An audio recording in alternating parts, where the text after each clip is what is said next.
গভীর অন্ধকার রাতে একটি ছোট্ট গ্রাম, নাম তার মিন্ময়পুর। গ্রামটি বেশ নিরিবিলি, চারপাশে ঘন জঙ্গল। গ্রামবাসীদের বিশ্বাস গ্রামের পাশের জঙ্গলে বহু প্রাচীন যুগে কোনো দেবতা ধ্যান করতেন।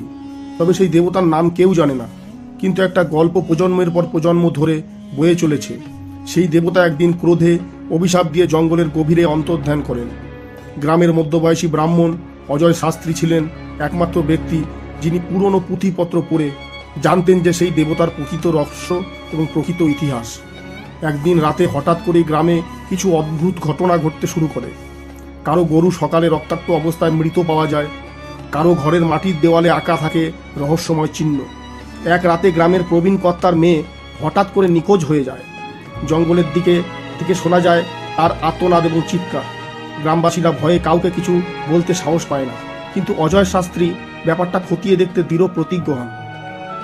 অজয় শাস্ত্রী এক গভীর রাতে একা জঙ্গলে প্রবেশ করেন, সঙ্গে একটি ত্রিশূল, একটি প্রদীপ আর তার পুঁথিপত্র। তিনি জানতেন সেই দেবতার অভিশাপ শুধুমাত্র বিশেষ মন্ত্রোচ্চারণের মাধ্যমেই থামানো সম্ভব। জঙ্গলের গভীরে প্রবেশ করতেই তার মনে হতে থাকে কেউ যেন তাকে অনুসরণ করছে। চারপাশে অদ্ভুত সুর, হাওয়ার মতো কিছু ফিসফিসানি আওয়াজ। হঠাৎ তিনি দেখতে পান একটি বিশাল প্রাচীন মন্দির। মন্দিরটি পরিত্যক্ত, কিন্তু তার দরজায় একটি অখণ্ড চিহ্ন আঁকা। মন্দিরে প্রবেশ করতেই তিনি দেখতে পান মাটিতে পড়ে আছে গ্রামের হারানো সেই মেয়েটি। তার চোখ খোলা, কিন্তু সে নিথর। মেয়েটির পাশেই একটি কালো ছায়া ধীরে ধীরে রূপ নিচ্ছে। সেটি এক ভয়ঙ্কর দৈত্যের আকৃতি নিচ্ছে।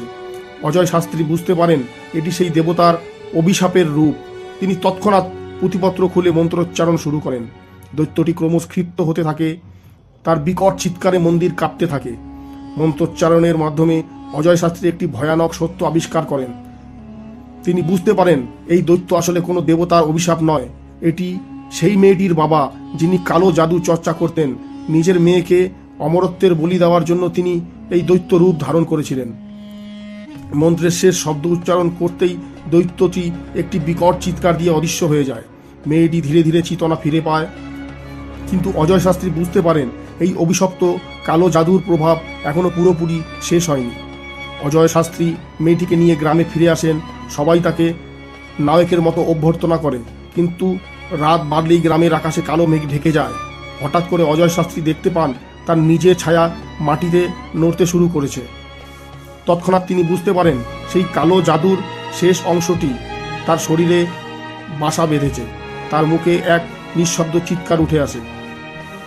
পরের দিন সকালে গ্রামবাসীরা তার ঘর খালি অবস্থায় দেখতে পান। শুধুমাত্র ঘরের মাটির দেওয়ালে আঁকা রয়েছে সেই অশুভ চিহ্ন।